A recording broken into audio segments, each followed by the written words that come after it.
No, takže je po voľbách, ľudia majú čo chceli, sú zrejme šťastní. Starostka okamžite zvolala zasadanie, na ktorom poslanci okamžite schválili starostke zvýšenie platu základného na 1740 eur a potom starostka sa prepadla do vody. Hľadal som mu viackrát a tak ďalej. A stala sa jedna vec, že na Silvestra niekto rozbíjal kultúrny dom. Poslanci o tom hovorili, že nevedia, kto, ľudia nevedeli, že sa tam striekali s hasiacimi prístrojmi, vyhadzovali nábytok a tak ďalej. Tak nakoniec som ja podal infožiadosť, ktorá je tu. No, úradnička samozrejme, pani Palkechová mi nechcela sprístupniť informáciu, i keď bola pri tom, a povedala, že to musí jedine starostka. Nakoniec ma donútila dať písomnú žiadosť a čakal som na starostku. Neodpovedala, informácie nesprístupnila, až 23. som ju vypátral, 23.2. a donútil ju odpoveď, že aby mi tie informácie sprístupnila. Takže čo sprístupnila? Samozrejme po termíne všetko. 24.2.2015. Priestory sály kultúrneho domu boli prenajaté na jeden deň v sume 75 eur pánovi Dominikovi Moravčíkovi Nové Mesto nad Váhom. Škoda na majetku nevznikla žiadna, nájomca vzniknutý neporiadok upratal na vlastné náklady a dal miestnosť do pôvodného stavu. Obec Brunovce nemá žiadnu škodovú komisiu, poslanci obec Brunovce nepožiadali starostku žiadne zvolanie zastupiteľstva. Chceli zvolávať kvôli tomuto zastupiteľstvu, ale vraj pani Moravanská, ktorá im chýbala posledný podpis, odmietla sa pripojiť k tomuto. To je jeden prípad, to už nech si riešia poslanci a tak ďalej. Ďalší prípad je, že 2.12. som žiadal o informácie, lebo sa tu dejú veci. Obecné nájomné byty, z ktorých boli spravené súkromné byty pánov podnikateľov Pavelisa a Demianovica, končia a vraj chudáci títo ľudia, niektorí, ktorí tam bývajú, si ich musia odkúpiť a nemajú peniaze. Preto ma táto vec zaujíma. A zaujíma to aj preto, že tu bola jedna zmluvná pokuta, ale 1,5 milióna, neviem presne, ktorá mala byť vyplatená na konto obce Brunovce. Pýtal som informáciu, kedy bola táto pokuta sem vyplatená, nejaký dôkaz o tom a tak ďalej. A túto informáciu som teda dal ešte 2.12.2014. Starostka ju samozrejme nesprístupnila. 12.12. mi prišlo, že si predĺžuje lehotu, ale nenapísala nakoľko. Zasa som išiel za úradničkou, tá jej telefonovala a napísala, že o 15 dní. Po 15 dňoch nič, zasa som urgoval a tak ďalej, pátral po starostke, nenašiel som mu, až nakoniec 4. februára, dávno po pohrebe s krížom, som mu tam objavil a donútil som jej, povedala, či tie informácie sprístupní. No tak sprístupnila tú kúpno-predajnú zmluvu, ale samozrejme to, čo som chcel, nesprístupnila.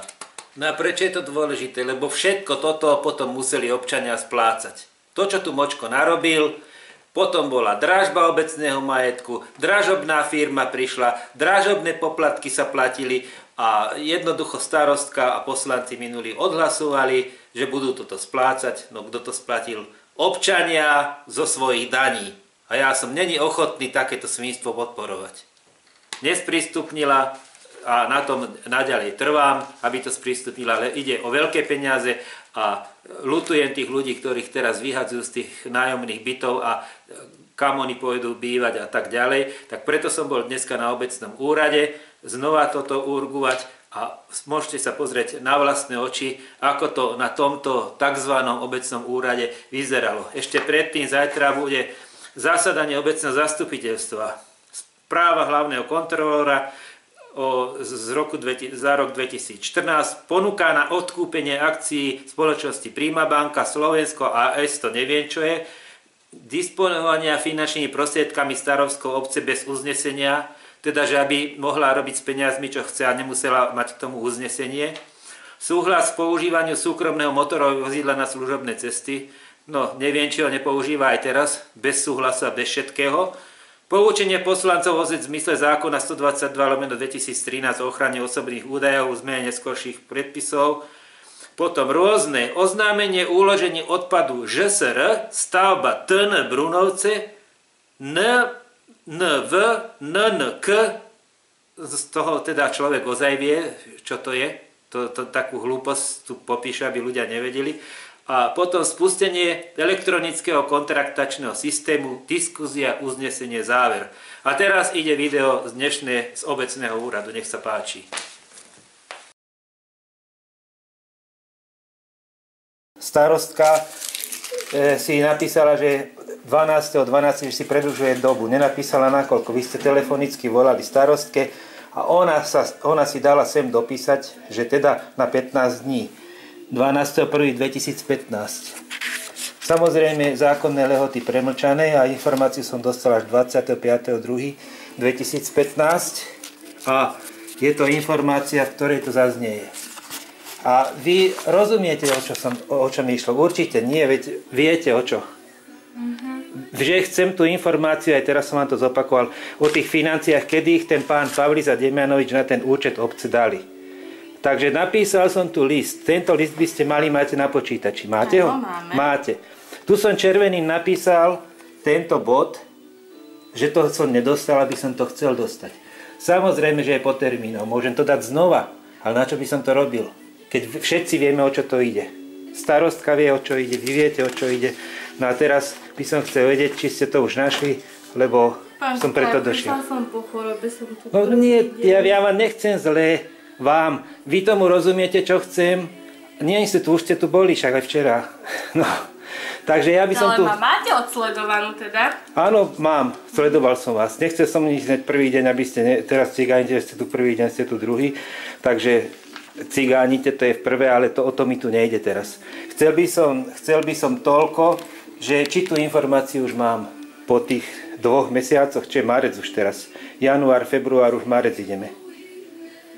Není to zanedbateľná čiastka, dozviem sa, jaká je tá čiastka, teda zrejme od vás, a kedy bola na ten účet vložená tým Pavlisom Demianovičom, na jaký účet, a je to vybavené. Sú to verejné finančné prostriedky obce a preto to som sem teraz došiel. Takže dáte mi to? Áno. Ale nie hneď teraz, určite nie. A kedy? Za mesiac? Neviem, ale musím spraviť ešte 3 ale veď mi to pozeráte už od januára. Za vami chodím.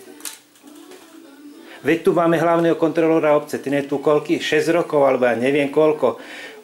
Perfektne to ovláda toto. Ja vám za to ručím, že ten človek to vie. Hovoril som aj minule, opýtajte sa ho. Ja tu nebudem chodiť jak pajac, že doprosúvať sa. Veď ja som to mohol úradne riešiť, na súd, na prokuratúru dávať, na priestupkov, ja nedával som. Dal som to len na vedomie prokuratúre, že nemám tieto informácie, nič viac. A aby mi verili na tej prokuratúre, preto robím tento úradný záznam teraz. Lebo oni možno, že aj nebudú veriť, že takéto niečo existuje na svete. To nejde o 5 korún tuto.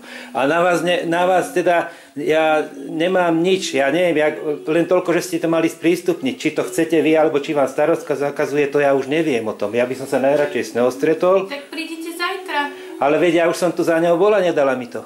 No tak prídite zajtra. No nebudem ja chodiť jak pajac. To není v zákone nikde napísané. Ja som sem prišiel dnes, ja to urgujem, ja som vám napísal... No, chcem, ale ja tu nebudem striehnúť, vy nebudete zo mňa robiť čaša, kedy ja mám chodiť. Ja sem chodím už najmenej 10 razy a ešte som mu tu len jeden jediný raz našiel a vtedy som sa aj pýtal na túto žiadosť, tu máme ďalšiu, o rozbijaní kultúrneho domu. Za požičanie bola tam voľaká aktivita, neviem jaká. Vy ste to fotografovali. Fotografoval to pán poslanec Luštík, potom rozbijaní na druhý deň. No a pýtal som tu informáciu. Vy ste mi odmietli, že vy mi ju nesmiete dať. A ja som vás normálne žiadosť tu napísal, ktorá je tu 6.2.2013 a nechceli ste mi dať... 15, pardon. A nechceli ste mi odpovedať, tak potom som tu musel striehnúť na starostku. Každý deň som sem chodil striehnúť okolo, až som mu to raz vystriehol a vtedy som jej povedal, že mi tú informáciu dala. Dal som jej sťažnosť. Samozrejme, že to bolo už po zákonnej lehote. Takže som jej dal túto sťažnosť a potom mi napísala až túto informáciu, ktorá neviem, či je pravdivá, to už nech si rieši, kto chce. Na to sú tu verejní činitelia. Takže ani dnes túto informáciu od vás nedostanem. Čo? No dnes určite, pán Kukla, ja tu musím ešte 3 výkazy spraviť. Ja som No bola ja 2 týždne chorá, ja na vás to tu všetko chápem. počkalo. Počúvajte, ja vás chápem, ale chápem vás. Ale mňa to nezaujíma, lebo je to už dlho, chápete? Keby to bol týždeň po termíne alebo 2 týždne, tak ja vám to všetko tolerujem, ja sa nebudem tu štorcovať. Ale keď je to tu už koľko 3. mesiac tu chodím za tým istým, však je to kocúrkovo, to je blázinec. Čo tá starostka si myslí? Za to je zvýšili ten plat? Poslanci je zvýšili plat, ako viete. Nezvyšili, pokiaľ ja viem. Akože nezvýšili. O 30% zvýšili, 1740 eur má. Základný plat má zvýšený. Vy neviete ani, že má zvýšený plat na 1740 eur? Teraz naposledy? No však ja neviem, čo je posledy. Čo je to posledy? Čo bolo posledné zastupiteľstvo? No kedy bolo asi tak? Keď vlastne po voľbách? Áno. Po voľbách, no. Zvýšili jej plat. Poslancami som sa rozprával. Takže má to aj v uznesení, však si to môžete pozrieť. Vy to ani neviete. A kto je to vypláca? To si sama vyplatí z konta, keď vy neviete, že je zvýšený? No, oni jej nechali taký ako tí predtým poslanci. No však to je zvýšený plat. No, to je nenechávať. Ale viete čo, prosím vás, to není, že nechávame. Veď to je nové voľby, starostka nová, alebo teda staronová a platové podmery sa znova schváľujú. To je, že není, že nechávame. Oni ho zvýšili o 30% voči základu.